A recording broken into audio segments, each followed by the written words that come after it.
aqui Humberto Silva, do canal Crônica Vascaína. Rapaziada, curte, comente, compartilhe, dá essa moral, se inscreva, tamo junto.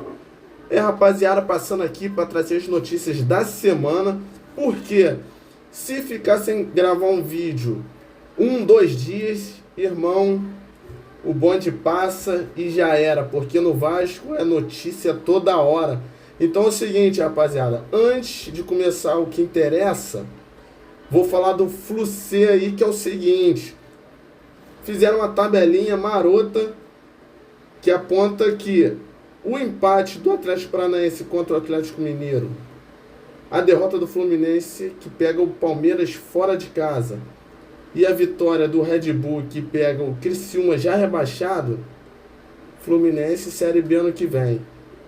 Que, por incrível que pareça, é a única possibilidade do Fluminense cair, porém é a mais fácil de acontecer, que é a vitória do Red Bull, Criciúma já rebaixado, o empate do Atlético Mineiro, porque pode ser um jogo ali de comadre, porque o Atlético Mineiro não está ganhando de ninguém e o Atlético Paranaense fica rateando. Então é isso, pode acabar ali empatado. E em São Paulo é o seguinte: em São Paulo, Palmeiras vai vir com tudo, vai ser difícil do Fluminense sair com a vitória. Então, irmão, provavelmente Série B ano que vem.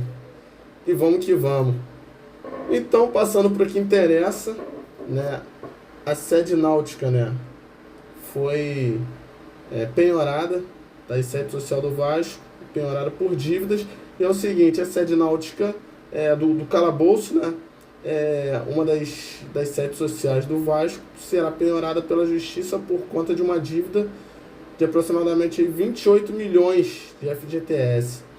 Eu vou deixar, no final desse vídeo, eu vou deixar um trecho do Dr. Carvas explicando essa situação aí. E tá aqui Matheus Cocão, né, o Matheus Carvalho, né, pode ser um dos principais alvos aí de venda na próxima janela. É o seguinte: clubes dos Estados Unidos, né, França, Itália e Rússia, têm demonstrado interesse, mas o Vasco estabeleceu um valor mínimo, né, e só irá considerar ofertas a partir de 4 milhões de euros, aproximadamente 25 milhões de reais. Concordo com o Pedrinho nisso aí, acho que ele está certíssimo, né, acabar com essa história de qualquer um vir aqui e oferecer uma dúzia de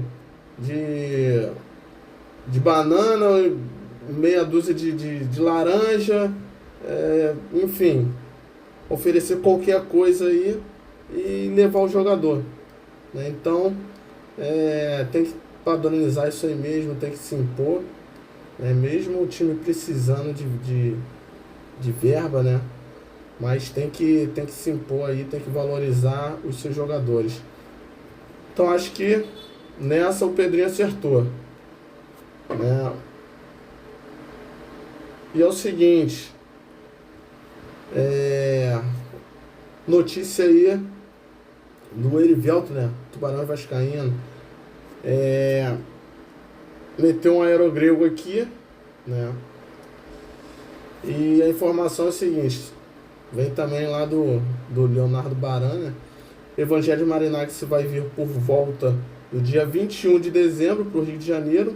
Ele ainda não definiu a data exata, porém estará na Inglaterra acompanhando os próximos jogos do Nottingham Forest, mas, né, vem antes do Natal. Ele entende que é primordial, né, que venha pessoalmente para adiantar o negócio. Então, divide opiniões, né? Tem gente que quer que venda, tem gente que quer que não venda. Eu quero que não venda, né? Coloque aí a sua opinião, importantíssimo aí. Tem um monte de vascaíno emocionado aí, né? Pichando muro, colocando fantasia, roupa aí da Grécia, né? Pedindo a vinda dele. Espero que não seja um Josh Wander 2.0, né? O pessoal aí, a maioria dos vascaínos que quer que venda, eles querem que venda para esse cara aí. Enfim, todo mundo ignora o passado dele, né? O histórico. O pessoal quer que venda e pronto, acabou. Mas aí depois de dar errado, aí fica chorando pitanga. É complicado. Mas, vamos lá, respeito a opinião de todo mundo. Então vamos que vamos. Capasso. Vasco caminha a venda de Manuel Capasso, a Olímpia. O staff do zagueiro informou que o clube paraguaio irá exercer a cláusula de compra do zagueiro, né? Os valores giram em torno de $1,5 milhão, né? Algo em torno aí de 9 milhões de reais. E aí, o que vocês acham? Valor justo ou sal muito barato? Tem gente aí achando que foi muito barato. Eu, pela idade dele, pela temporada que ele fez no Olímpia, eu acho que daria para vender por mais caro. Porém, tem que ver esses contratos aí, enfim, difícil, né? A gestão anterior aí atrelou várias coisas aí, vários contratos de vários jogadores. Tá complicado demais. E aí, ó, o que eu tinha mencionado. Quem você prefere para o novo dono da Vasco SAF? Marinax aí, 92%. O Radrizzani, 3%, que é um italiano, né? Ele tem interesse também no Vasco. Porém, o poder aquisitivo dele é inferior ao do Marinax. Aí a rapaziada tá em peso aí, pedindo a vinda do grego, né? Então passei todas as notícias aí, né? Fora aquele lance do Pedrinho, que, vou deixar o vídeo aqui. Pedrinho agradecendo o Felipe, o profissionalismo do Felipe, porque em um mês ele perdeu o pai e o irmão, tá? E mesmo assim ele foi treinar a equipe, né? E aceitou o convite também de ser técnico. Então, os meus sentimentos aí, ao Felipe, né? Deus conforte aí. E evidenciar aí o profissionalismo, né? O profissionalismo dele aí, em ter aceitado em meio a essa turbulência aí. Acho que o agradecimento do Pedrinho é válido, né, no tocante a isso aí. Vou deixar um vídeo aqui também, né, agora já mudando de assunto, falando sobre, aliás, um vídeo sobre a fala infeliz do Santana, né, tem 4 meses de Vasco e quer traçar parâmetro para como o vascaíno tem que pensar. Se pensa da forma que ele acha certo, o cara tem caráter. Se pensa diferente dele ou da forma de ele trabalhar, o cara não tem caráter. Aí o vascaíno de 30 anos, 40 anos de Vasco, 50 anos de Vasco é obrigado a ouvir isso. De um cara que chegou há 4 meses. É complicado. Então é isso, vou deixar os vídeos aqui, vou deixar o vídeo também do professor José Humberto, tá, informando sobre essa venda aí da Vasco SAF, tá? E aí ele explicando se é possível, se não é possível a venda, né? Do Dr. Carvas também. Então acompanhem comigo os vídeos. Valeu? Essas são as notícias. E é isso. Tamo junto, muita fé. Forte abraço e saudações. Eu quero fazer um agradecimento especial aqui ao Felipe, por ter aceito a responsabilidade desses 3 jogos, num momento muito difícil da vida pessoal dele, onde ele perdeu o seu Jorge e o Alexandre, o seu pai e o seu irmão, o seu Jorge que muitas vezes foi um pai para mim, e o Felipe passou a madrugada também no dia do falecimento do seu irmão, agilizando todo o processo do enterro. E eu falei com ele que ele não precisava dar treino, que ele poderia abrir mão dos 3 jogos, porque é uma coisa muito grave na questão familiar. E na madrugada que ele passa com o irmão, ele vem de manhã, dá o treino e depois vai para o enterro do seu irmão.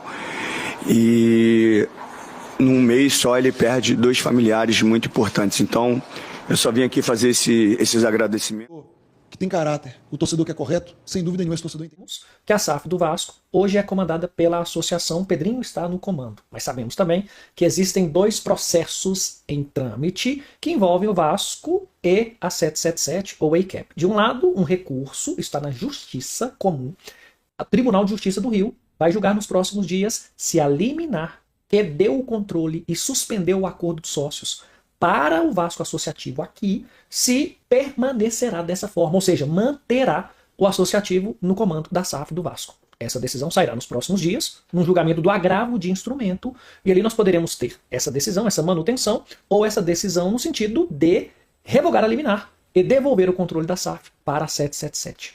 Ambas são possíveis, mas dentro do que estamos observando, há, vamos dizer assim, uma possibilidade maior de manter esse cenário do associativo permanecer no controle da SAF. Paralelo a isso, nós temos a arbitragem entre o Vasco e a 777, a ACAP, que está discutindo o mérito desse contrato, né? Porque nós temos aí, na distribuição das ações, 39% das ações sem dono, vamos colocar dessa forma, e que devem ser destinadas aí dentro dessa relação contratual existente entre Vasco Associativo e a 777, que já detém 31% das ações. Bem, surgiu a notícia de que o grego Marinax tem interesse em comprar a SAF do Vasco. Por outro lado, nós sabemos desses 2 embrólios, um jurídico e outro arbitral. Ou seja, tem uma pendência entre os acionistas da SAF do Vasco. O Pedrinho, presidente, numa última entrevista, deixou claro que a intenção dele é de vender a SAF. Ponto. Deixou claro isso. A intenção é vender a SAF.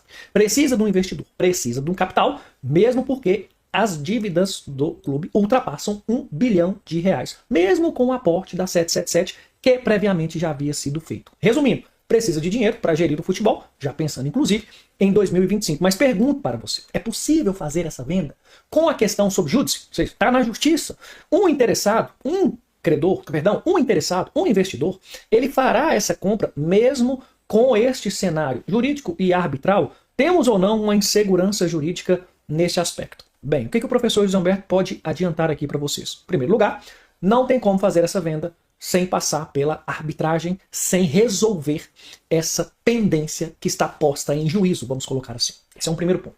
Segundo, não tem como a ACAP fazer a venda das ações dela sem dar preferência para o Vasco, mesmo que o acordo de sócios esteja suspenso. Porque ali na SA deve ser dada preferência ao outro acionista. O que isso dá segurança para o Vasco? De que não será feita a venda para um terceiro sem passar pelo Vasco. O Vasco precisa ser consultado.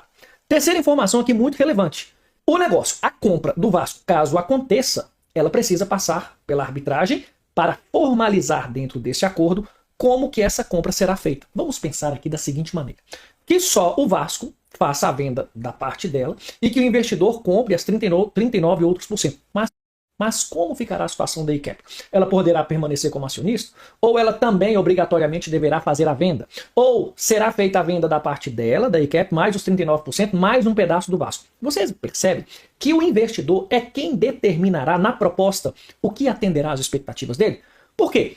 Pedrinho já deixou claro, o Vasco Associativo não quer ficar com controle, mesmo porque o investidor desejará ter o controle. É assim que funciona. Para se ter uma ideia, essa decisão de afastamento do acionista majoritário em SAFs é a primeira que aconteceu no mundo. Então vejam a complexidade da questão aqui. Mas vamos lá.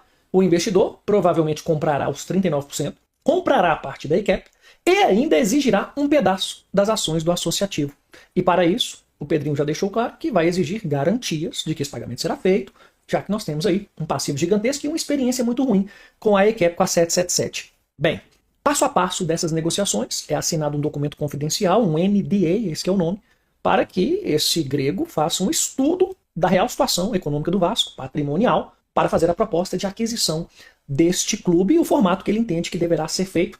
E, avançando, será feito esse estudo do Vasco, essa due diligence, estudar se realmente é o que nós temos ali de verdade, o que está sendo informado, para que não tenhamos surpresas, né? O investidor saiba exatamente onde que está entrando. E mais, submetido à arbitragem para que ou tenha um acordo entre todas as partes, ou seja ali tomada uma decisão permitindo essa negociação ou não. O que o professor José Humberto entende? Uma decisão nesses valores, quer dizer, uma tomada de decisão de um investidor nesses valores, com tais obrigações, somente com um cenário de segurança jurídica. E para ter segurança jurídica, somente através da arbitragem, mas uma decisão jurídica que não possa ser revertida. Ou seja, O importante é que esse acordo não seja só com o Vasco Associativo, mas também com a ECAP, para que ela saia da jogada, saia da situação, saia da condição de acionista, para trazer segurança jurídica, porque o investidor dará prosseguimento tendo um acionista, a associação unicamente. Aí você me pergunta, professor, mas e aquela ação lá nos Estados Unidos, da Leadenhall, que mandou, né, ou determinou, ou proibiu a venda dos ativos da ECAP sem comunicar isso ao juízo lá? Nós sabemos que a Vasco, o SAF, não está lá naquela demanda. Mas afirmar com certeza, ou certeza absoluta, que aquela ação lá não possa impactar aqui, é uma imprudência da parte do professor José Humberto. Porque, veja, o que acontecer aqui, caso seja informado pelo próprio credor lá naquela demanda, será apreciado pelo juiz daquela causa. E poderá, sim, entrar ou decidir algo nesse sentido, o que trará também insegurança jurídica para esse caso. Por isso que o investidor aqui, prudente seria também que tivesse essa garantia quanto a esse credor que está lá nos Estados Unidos, para que não tenha uma surpresa posterior, já que estamos falando de mais de bilhão de valor investido em uma SAF. Percebam que a questão é complexa. Para que o investidor faça realmente a aquisição do Vasco, existe um cenário jurídico muito complicado que precisará ser superado para trazer essa segurança na operação. Isso pode afetar claramente, né, o cenário da negociação, né, pode trazer um preço inferior, ou seja, uma condição pior para o Vasco nessa negociação. Mas fato é, pessoal, que, ao que parece, essa é a intenção do presidente, para que a venda corra para um terceiro, seja para o grego ou para um terceiro, mas que traga recursos para o Vasco. Porque, como eu já disse em vídeos anteriores, sem capital, o Vasco vai passar muito aperto. Até porque essa arbitragem nós não sabemos quando ter. Vamos lá. O Vasco está sendo executado pela Fazenda Nacional, pela Fazenda, no valor de mais de 28 milhões. Okay? O Vasco apresentou defesa normal, sendo que o juízo entendeu, e a Fazenda também Nacional entendeu, que tinha que ter algum bem garantia. Saiu, com tudo rolando, processo rolando, o Vasco ofereceu como garantia de pagamento da dívida a sede náutica da Lagoa, que está avaliada em mais de 50 milhões. Sendo que, no processo não foi apresentado o RGI da sede náutica da Lagoa. Com isso, o Vasco ofereceu a sede náutica do Calabouço, que está avaliada em mais de 6 milhões. E também, nesse meio tempo, o Vasco informou que vai haver uma proposta de acordo, uma tentativa de acordo de parcelamento desta dívida junto à Fazenda Nacional até meados de dezembro, ok? Mas a penhora é a garantia de pagamento, não tem como fugir.